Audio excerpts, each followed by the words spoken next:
Olá, eu sou Walter Bardavil.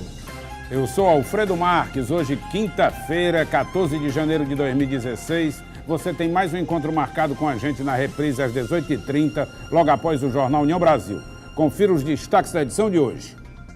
FIFA e CBF são escola de roubo. Secretário-geral Jerome Volker demitido por suborno e Neymar com os dias contados para depor como réu perante a justiça espanhola. Camilo Santana desconfia da PM e solicita que perícia de armas de suspeito da chacina da Messejana seja feita pela Polícia Federal. Estacionamento do aeroporto fechado por falta de alvará faz cortesia com chapéu alheio e dá 2 dias de graça para os miseráveis do Ceará. Acusado de ser terrorista árabe, físico franco-argelino é linchado pela imprensa nacional e decide deixar o Brasil. Hoje nós temos a alegria, a satisfação de receber a mestra em filosofia, a professora Valdeci Abreu de Paula, que é professora do SEJA Neudson Braga e que nós vamos tratar de uma polêmica terrível que envolve os professores do estado do Ceará. Num instante só, aguarde aí.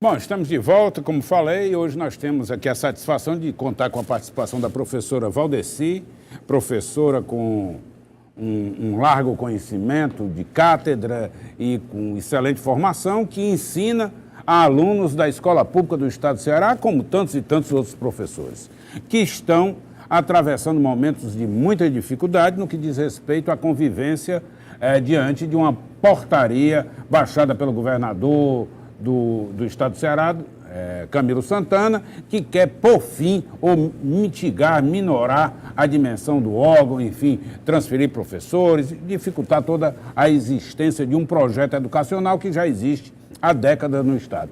Senhora, uma honra recebê-la, e aí eu vou aqui começar aqui com uma provocação. A senhora conhece, é professora do SEJA, e qual foi a intenção do governador em fazer essa modificação, essa propositura de enfraquecer o órgão? Isso melhora ou piora a educação do Ceará? Antes da senhora responder, boa tarde, seja bem-vinda. A casa, fique à vontade, a casa é nossa. Pronto.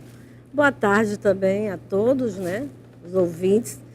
Assim, a gente agradece de antemão aqui o espaço, né, ao Alfredo Marques e ao Walter Bardavil, de estar nesse momento, por entendermos que nós estamos vivendo um momento importante na educação do estado do Ceará. Estamos iniciando o ano de 2016 e os professores, como todo começo de ano, ficam na expectativa de iniciar com tranquilidade as suas aulas, atender os seus alunos a partir das lotações que esses professores já estão nas escolas. E nós fomos surpreendidos, como eu costumo dizer, no crepúsculo de 2015, no dia 30 de dezembro de 2015, com a portaria 1169, onde estabelece normas, né, de organização e de funcionamento da educação básica do Ceará.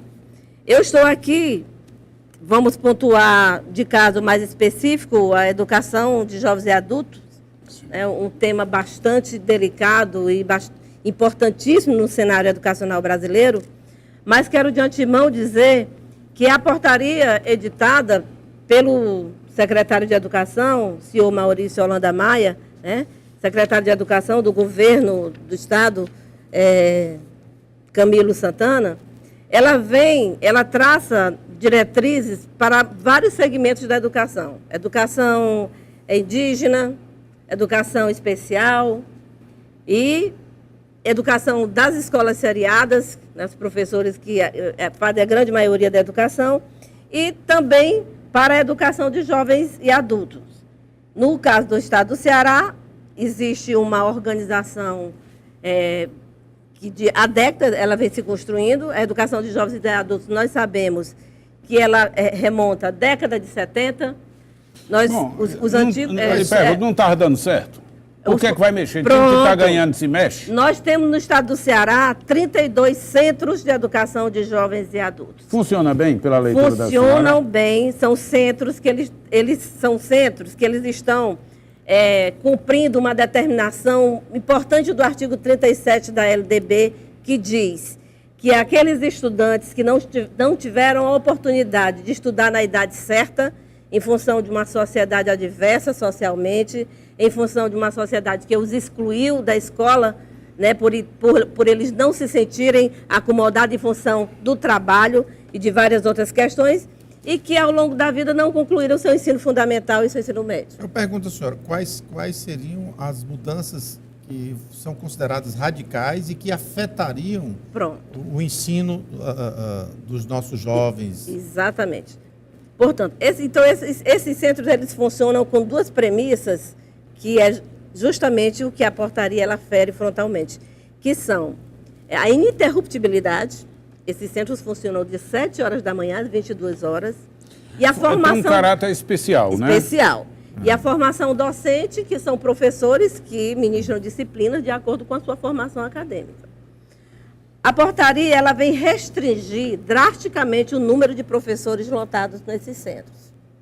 Significa que essa restrição... Certamente vai comprometer o resultado... Em outras palavras, vai ter um corte. Vai ter um corte. Pronto. Na medida que o governador, através do secretário, ele imprime essa restrição, ele quebra o caráter de interrupção e ele quebra também o quantitativo de profissionais que possam atender qualificados nas suas disciplinas. Para que você possa entender melhor e o público possa entender melhor, um aluno trabalhador que não tem condição de frequentar as 4 horas diárias do sistema regular, ele se organiza de forma tal que ele vai ao SEJA ou de manhã, ou à tarde, ou à noite. Um garçom, por exemplo, que ele trabalha a noite toda. Então, ele tem durante o dia, alguma hora que ele vai ao SEJA, recebe a orientação do professor, recebe o material didático que ele leva para poder fazer o estudo individual e retorna ao SEJA para poder, mais uma vez, ter a orientação do professor e realizar as suas avaliações para prosseguir. A inviabilidade que está sendo colocada na portaria, quando ela restringe e quebra o caráter de interrupção e professores suficientes para em cada turno, com as suas habilitações, oferecer, esse aluno ele vai chegar ao SEJA e ele não vai encontrar naquele espaço que ele precisa o professor para atender. Nós sabemos que hoje o quadro dos alunos que estão excluídos da escola, porque foram postos para fora em função do mercado de trabalho, das exigências sociais, e nesse momento, Alfredo e Valda, eles estão sendo chamados porque as empresas estão exigindo.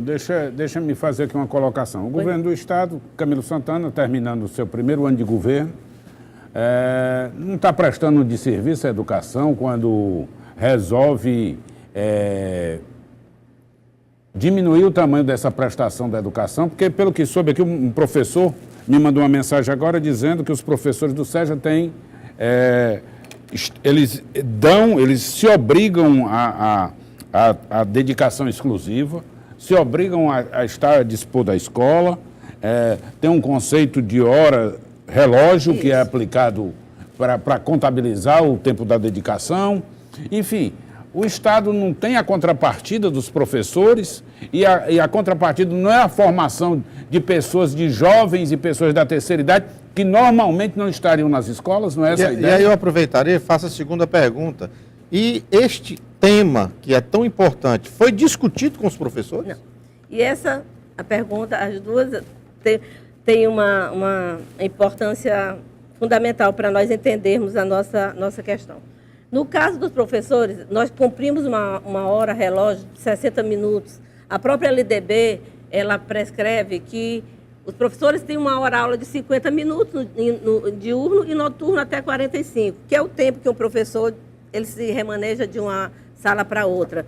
Nós, como estamos dentro do caráter da não interrupção, nós cumprimos 5 horas relógio, né, o professor não tem tempo de, se tiver muitos alunos naquele momento, ele sequer tem tempo de poder sair, tomar uma água, fazer um lanche, porque ele está ali naquele tempo integral.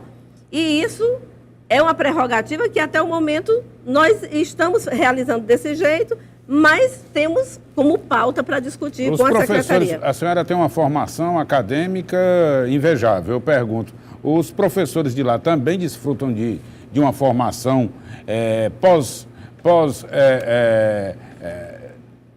como é que a gente diz? Mestrado, essas atribuições outras que, pós o período de graduação, também eles têm essa mesma prerrogativa que a senhora tem? Nós temos um quadro de professores qualificados hoje no estado do Ceará. No SEJA que eu trabalho, existem professores especialistas, professores mestres, doutores. Extraordinário. Que estão trabalhando. Nível de universidade.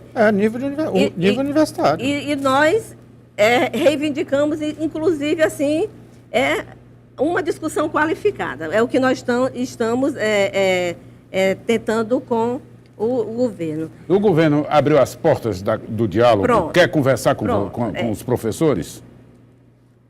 No momento, imediatamente, nós nos dirigimos à Secretaria de Educação, logo após o dia 23, tomando conhecimento, protocolamos, tivemos uma reunião com o secretário, essas reuniões vêm acontecendo, a comissão de professores acompanhada pela representação sindical, e nós estamos tendo dificuldades de chegar a um consenso com a Secretaria de Educação.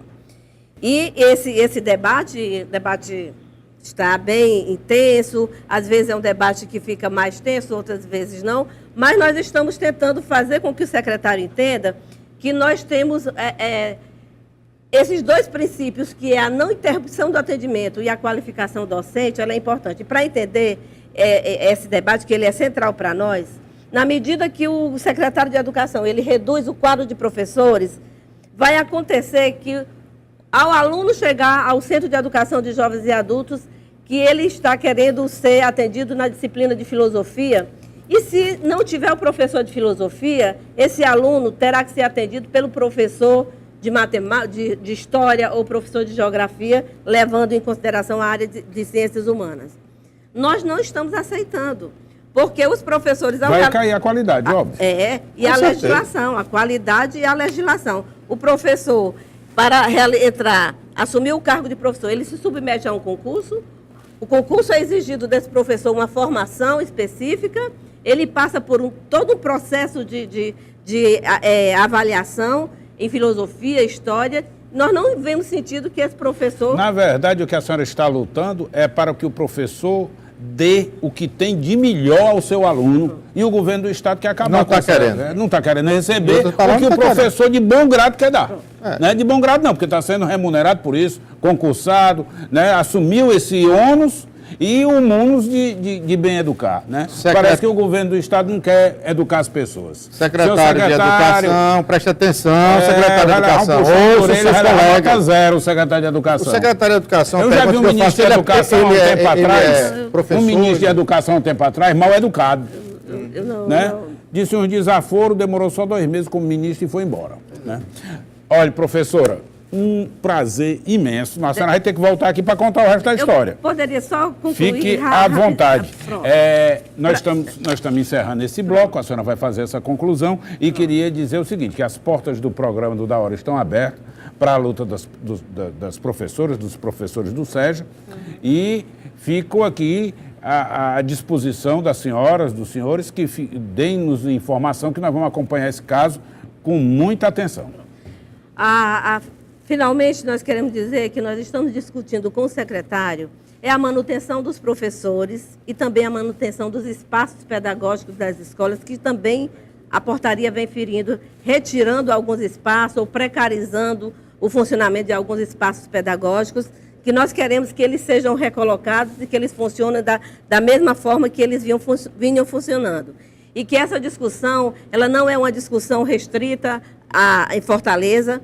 São 32 SEJAs. Tenho recebido aqui mensagens do interior do estado. E 23 SEJAs no interior do estado, que estão, nesse momento, acompanhando esse programa e que estão numa expectativa para que às 16 horas, aí aqui eu me dirijo ao secretário de Educação, para que às 16 horas nós possamos começar uma reunião, sair dessa reunião, e aí, Alfredo e Walter, nós gostaríamos de voltar aqui para celebrar a negociação que nós iremos realizar hoje com o secretário de Educação. Se o Camilo Santana tivesse uma professora assim, não fazia isso. É verdade. Realmente. Voltamos já, hein?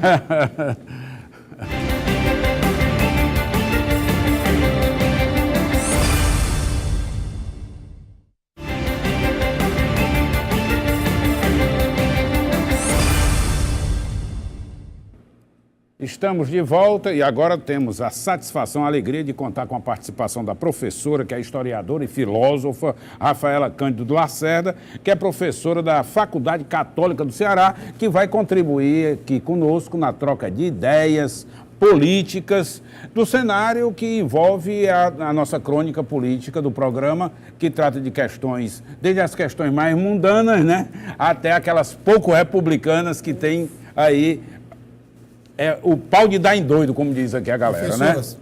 Também, seja bem-vinda. Obrigada. Faça as honras da casa, sinta-se à vontade.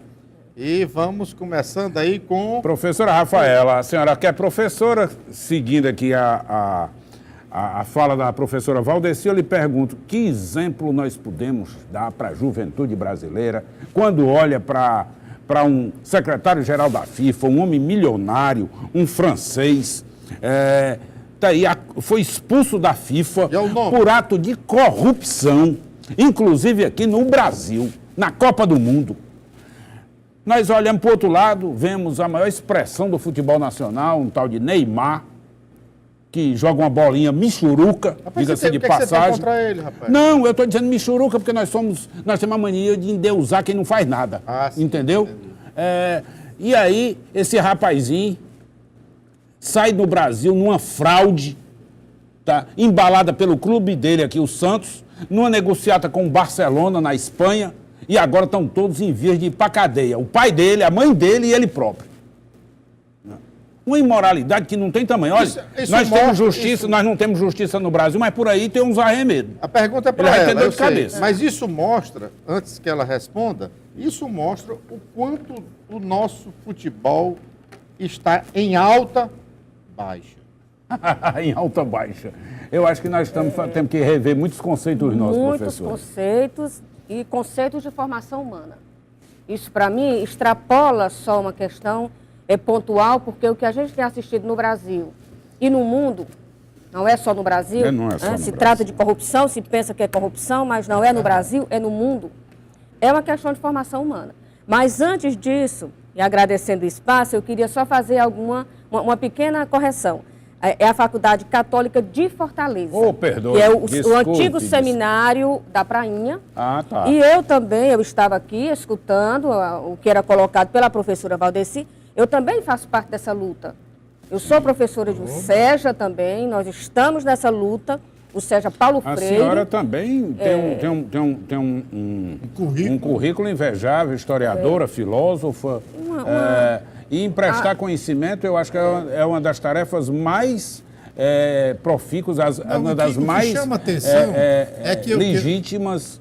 O que chama atenção é o nível cultural dos nossos professores, preparados, acadêmicos. Bom. E não tem o valor merecido. O Estado não reconhece o valor. Pronto, não tem o valor merecido. Agora, um bandido que está na prisão, muitas vezes está ganhando muito mais do que um professor. Isso é de nos deixar indignados. Eu vou além disso, né? A grande preocupação. Você falou a questão da corrupção na FIFA. Sim. Isso aí já era uma coisa... Da FIFA, mas no Brasil.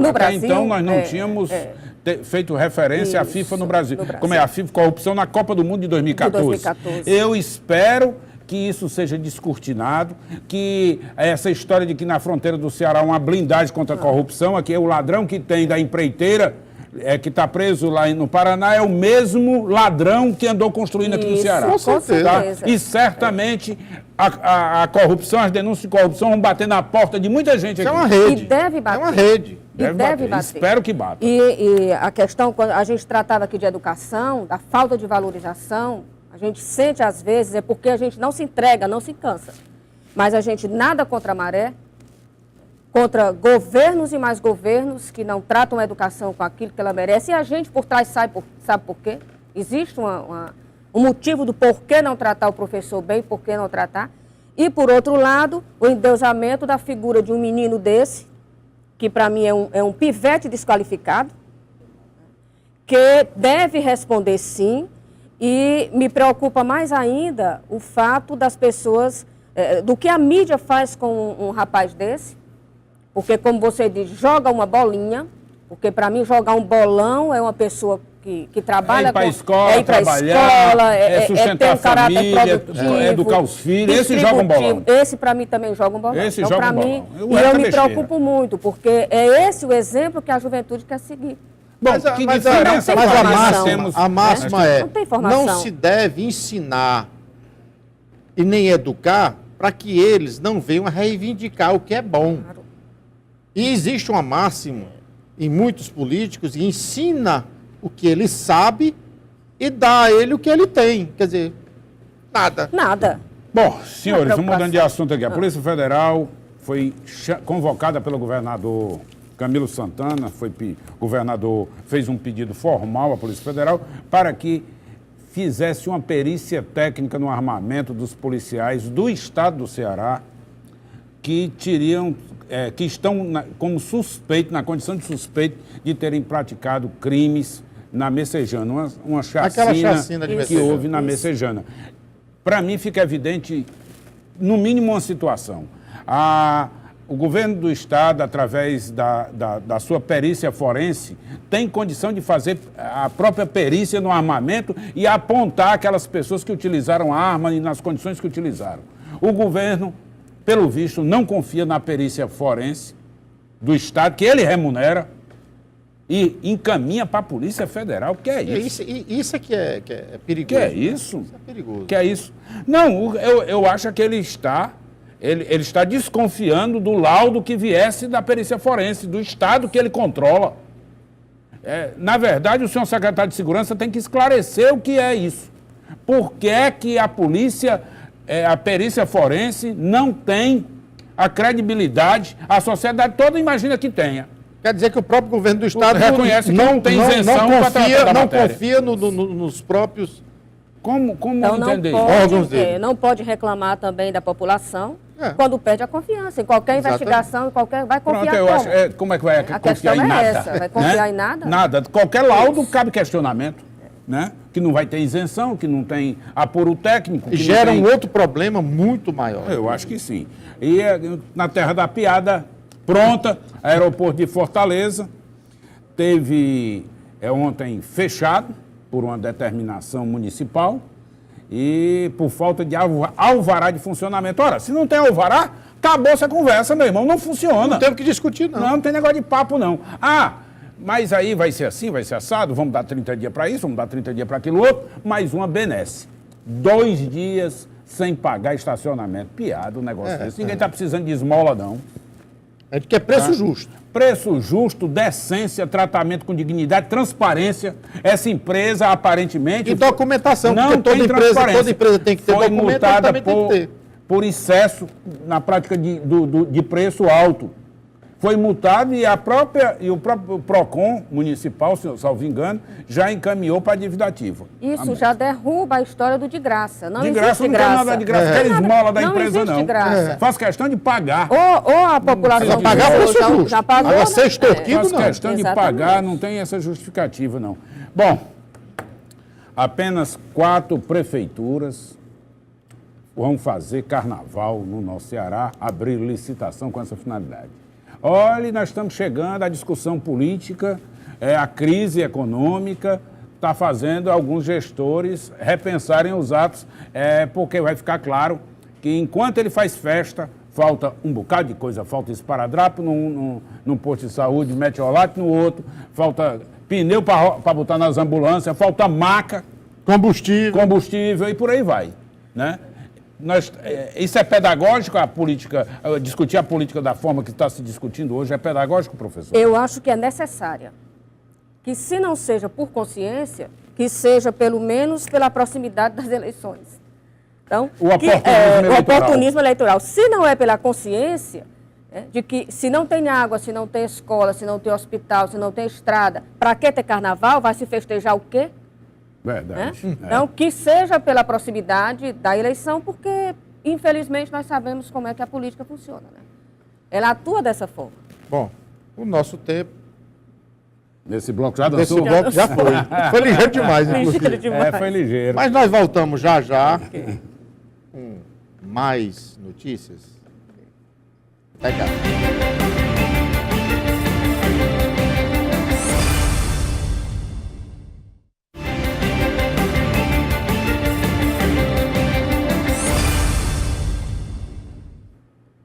Bom, estamos de volta. Eu queria fazer aqui um registro e agradecer em nome da advocacia brasileira, agradecer em nome das liberdades individuais, agradecer em nome da Constituição Federal, a presidente Dilma Rousseff, pela lei que ela sancionou, determinando que para os advogados terem acesso em todas as fases do processo. O Ministério Público e sua longa mão, que é a polícia, seja a Polícia Federal, Polícia Investigativa, seja o que diabo for, cria dificuldade para dar conhecimento do processo aos réus, o que é um absurdo. Tá? O Ministério Público vive pedindo que a sociedade dê a ele mais autonomia, mais liberdade para apurar e para condenar. Mas a liberdade do Ministério Público não pode ser contra o direito do cidadão. E é o que acontece. O Ministério Público pousa de santo, agora litigue contra o interesse do Estado, vê se ele permite que lhe pague um valor que seja devido a você.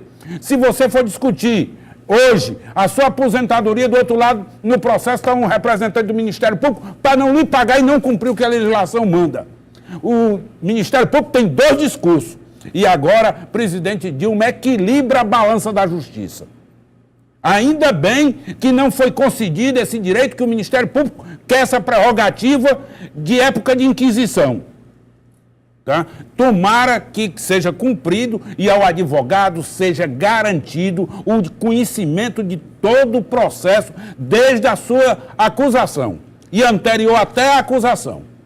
E é isso que a presidente da República garantiu aos advogados e hoje eu me sinto em festa, tá? Não sou advogado criminalista, mas acredito que também isso aqui, da mesma maneira, se aplique a um processo administrativo que esteja correndo contra qualquer funcionário público, a qualquer servidor público, e que não vai ter conhecimento do processo, a não ser no momento em que, exaustivamente, ele tivesse sido condenado e execrado perante a opinião pública. Ontem, quando eu falei para se abrir, parece que eu estava até adivinhando. Aí você falou, disse, olha, nem tudo e tal. Lógico, nem tudo, porque senão você vai atrapalhar as investigações. Mas a dificuldade que o advogado tem, eu não sou advogado. Fui aluno, sou aluno, tudo bem.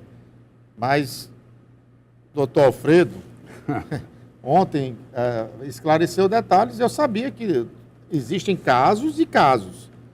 Mas quando você já está sendo acusado, eu acho que você tem que ter aberto mesmo. E ela não fez mais do que o correto. Porque, inclusive, ela pode estar sofrendo acusações por baixo dos panos, sem saber nem o que está acontecendo. Então, sem saber do que está sendo acusado. Né? Você é levado ao paredão ou à tortura. De certa forma também. Psicológica e moral, né? E sem você saber do que é acusado. De certa forma também, ela também está se resguardando para poder ter o direito de responder. Utilizando essa argumentação. Uma vez se resguardando, ela estende isso a todo cidadão. Lógico. É isso que a gente tem que ter em mente.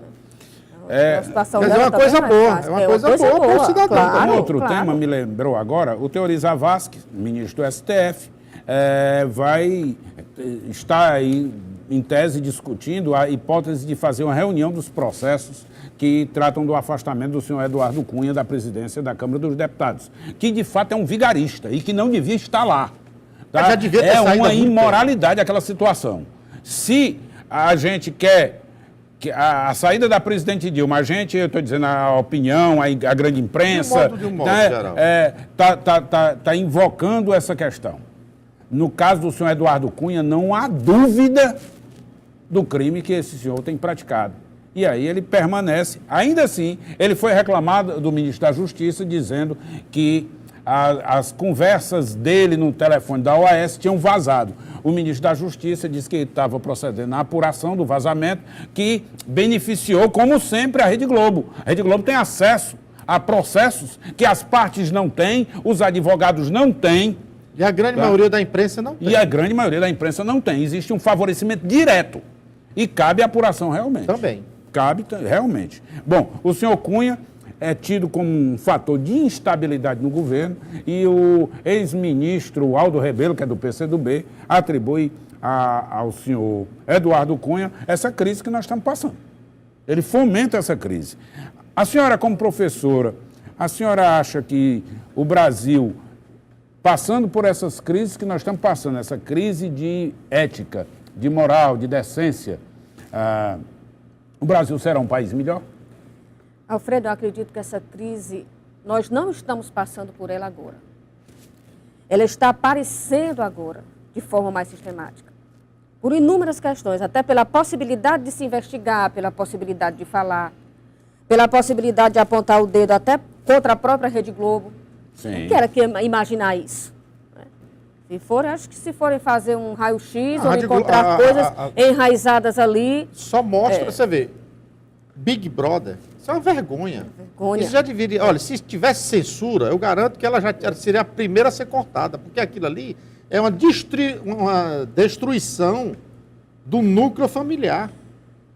É impressionante. E a devastação da promiscuidade. Eu sou adepto que passo tudo na televisão. Tudo que você imaginar. Desde que... Mas não daquela forma. Não, desde que a televisão seja livre e você não trabalhe com processo, com sistema de concessão. Na hora que você estabelece a concessão, aí você restringe a quantidade de produção intelectual. E aí obriga, pela massificação, a bestialização da sociedade. O nome bem é bestialização, como é que é? A bestialização, todo mundo fica bobo, besta, né? Sabe o que me preocupa? Eu não suporto Big Brother, meu time é outro, as minhas escolhas são outras. Mas me preocupa o jornalismo. O que é passado com cara de seriedade, da forma mais linda possível, como se fosse a verdade absoluta, que está minando o cidadão e minando a credibilidade de uma coisa que deveria existir, muito mais do que um Big Brother. Não estou defendendo Big Brother, mas a minha preocupação é com isso. Olha quantas notícias são passadas, e passadas sempre por uma pessoa muito linda, muito bonita, muito arrumada, muito carismático, e isso entra como se fosse a verdade. No teatro, é isso? O teatro, porque a grande mídia, na verdade, ela é um teatro. Não há, ou existem muitas poucas oportunidades para programas com essa característica do nosso. Com certeza. Você vai contar nas mãos, no Brasil inteiro, né, que tem a liberdade para dizer o que quer, o que TV pensa, aberta, da maneira, em aberto, sem pauta, sem pauta não. A pauta, só não há um script do que vai dizer, o que deixa de dizer. Né? Cada qual tem aqui a liberdade de dizer o que pensa e o que Essa bem é a minha entende. preocupação maior. Bom, eu queria fazer aqui uma colocação e suscitar aqui, fazer um apelo aqui à professora Rafaela, que ela me desse uma luz no trato dessa questão. Nós estamos agora na época da Inquisição. Aqueles que aculturaram a Península Ibérica, educaram os franceses, educaram espanhóis, educaram portugueses, hoje são caçados como se estivéssemos na época das cruzadas. Os árabes aculturaram, dominaram, deixaram experiências artísticas, arquitetônicas, culturais, que estão presentes em toda a Europa. Você não sai daqui para ir à Espanha para não ouvir um show das castanholas, né? Você vai ouvir um fado, que é com base na música árabe, e por aí vai. Hoje, o Brasil se viu numa situação muito desagradável. Um professor franco-argelino, Adlene Richer, foi vítima de uma matéria pesada da imprensa nacional, dando conta de que ele teria associação criminosa com terroristas árabes e se reportando a comentários que ele eventualmente teria feito em internet, enfim. Esse senhor foi acusado na França e teve 2 anos de condenação, com prisão por associação criminosa para planejar um atentado terrorista. E hoje, ele, professor de física, renomado aqui no Brasil, com larga produção intelectual, está aí em vias de sair do Brasil, porque não encontrou mais espaço, a despeito dos professores da pasta dele saírem, da PUC do Rio de Janeiro e da UFRJ, saírem com carta aberta, dizendo que isso não procede, que não tem cabimento e tudo mais. Qual a leitura que a senhora faz de um mundo globalizado em que hoje você olha para um cidadão árabe como se ele fosse um terrorista? É a leitura, isso aí é o espelho da ignorância. Não, perfeita colocação. O espelho da ignorância. Principalmente porque a Europa e o Brasil também, eu costumo muito dizer isso e digo isso em sala de aula, todo país do mundo tem a obrigação moral de receber o outro. Entendo dessa Nós forma somos um mundo, nós somos uma raça. E essa questão de identidade, você olhar para uma pessoa e ver ali a tipologia de um terrorista, isso aí já caiu por terra há muito tempo. Está plantada essa história, né? Está plantada, quantos ingleses, quantos estadunidenses, ingleses, franceses saem e vão fazer parte do Estado Islâmico? Porque bebem naquela fonte, porque não recebem mais, não tem mais resposta no Ocidente, que já morreu. O Ocidente que culturalmente se achava que era puro de alguma forma, não existe, você disse isso. Se não fosse o mundo árabe, nós não teríamos lido nem Aristóteles aqui no Ocidente. Obrigado. Não teríamos lido nem Aristóteles aqui. Então, para mim, é o espelho da ignorância e uma ignorância que vem sendo reproduzida. É verdade. Que é lamentável. Bom, aí nessa colocação eu vou mais adiante. O Papa está na linha ouvindo o que a senhora está dizendo, atendendo às suas preces. O Papa Francisco, que tem dado um show de diplomacia a despeito da questão religiosa, tá? Mas tem sido um diplomata, tem levado a bandeira da Igreja Católica para muitos locais do mundo, mas com muita abertura e sem ser dono da verdade teológica. E sensatez. Né? Porque uma religião não vai sobrepor outra, né? O Deus de um não é melhor que o Deus do outro, né? E ele tem nessa simplicidade, ele, no meu modo de ver, conquistado o mundo. Hoje ele professa a ideia de que a Europa mantém as portas abertas aos imigrantes. Imigrantes de guerras que o próprio Ocidente tem causado. Tá? Hoje, hostilizado. Né? Hoje eu vi uma brincadeira que o pessoal do Estado Islâmico destruindo as obras milenares que tem lá, que a cultura assíria e outras culturas deixaram, né? Explodindo tudo. Né? Explodindo museu, explodindo tudo. E aí eu fiquei cá comigo pensando, serão os ocidentais que preservaram por 2, 3, 4 mil anos a cultura desse povo, ou são eles próprios que preservaram? Não é uma loucura querer atribuir a eles a capacidade destrutiva? Se eles é que preservam, né, esse acervo cultural, que é acervo cultural da humanidade, isso não é guerra de propaganda? Diga aí, professor. É guerra de propaganda e preocupante, porque, como você disse, se existia ainda uma Mesopotâmia, ali por baixo de Bagdá, que seja, isso foi preservado por eles. É verdade. E o acervo humano que o Ocidente já destruiu? Porque eu sou uma estudante de história, professora de história e estudante de história, e me preocupo com o acervo material. Mas chega uma hora que isso é deixado de lado quando a gente pensa, e o acervo humano? Que vem sendo destruído, porque nós precisamos, a nossa raça precisa se manter, mas se manter com o que tem de melhor. E o Ocidente vem destruindo isso, vem determinando quem vive e quem morre, quem vive bem e quem vive para manter esse sistema que o Ocidente quer que exista. Para Então, resumir na história, as grandes potências, com seus interesses esdrúxulos, na realidade, para levar vantagem, fazem a destruição e provoca a desunião Eles querem tomar o que é dos outros. E depois fazem empréstimos para fomentar a reconstrução. Exatamente. Do modelo deles. Pronto. Bom, agradecer a senhora por ter vindo ao nosso agradeço. programa, satisfação muito grande, agradecer pela indicação do seu nome a professor Marie, que a senhora soube, vai pagar um jantar de arromba para ela, pela indicação, e dizer que amanhã o Da Hora estará aqui de novo. Professora, faça aí suas considerações finais em nome do programa aí, para essa galera que nos assiste. Eu agradeço o espaço, agradeço, aqui é um espaço maravilhoso, a gente pode se colocar à nossa maneira, e vou fazer aqui um apelo chamando os meus colegas de SEJA, os meus colegas de Estado, os nossos alunos, que a nossa luta não morreu. Estamos aqui e nós vamos até o final, porque acreditamos na causa, no fim da nossa luta. Bom, Obrigado. até amanhã, se Deus quiser, que Deus nos abençoe e nos guarde. Amém.